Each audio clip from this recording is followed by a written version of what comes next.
ದೇಶದಲ್ಲಿಯೇ ಮೊದಲ ಬಾರಿಗೆ ಕರ್ನಾಟಕ ಸರ್ಕಾರವು ಮಹಿಳಾ ಉದ್ಯೋಗಿಗಳಿಗೆ ಪ್ರತಿ ತಿಂಗಳು 1 ದಿನದ ವೇತನ ಸಹಿತ ಮುಟ್ಟಿನ ರಜೆ ನೀತಿಯನ್ನ ಜಾರಿಗೆ ತಂದಿದೆ.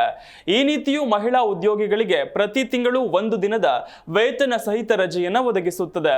ಸರ್ಕಾರಿ ಮತ್ತು ಖಾಸಗಿ ವಲಯಗಳಲ್ಲಿ ಕಂಪನಿಗಳು ಈ ನೀತಿಯನ್ನು ಅಳವಡಿಸಿಕೊಳ್ಳುವುದು ಕಡ್ಡಾಯವಾಗಿದೆ. ಸಚಿವ ಸಂಪುಟ ಸಭೆಯಲ್ಲಿ ಚರ್ಚಿಸಿ ಈ ನೀತಿಗೆ ಅನುಮೋದನೆ ನೀಡಲಾಗಿದೆ.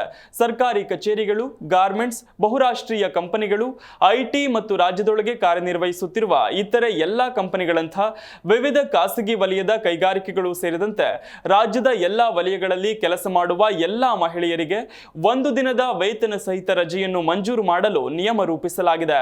ತಿಂಗಳಲ್ಲಿ ಯಾವ ದಿನ ರಜೆ ತೆಗೆದುಕೊಳ್ಳಬೇಕು ಎಂಬುದನ್ನು ಮಹಿಳೆಯರೇ ನಿರ್ಧರಿಸಬಹುದು.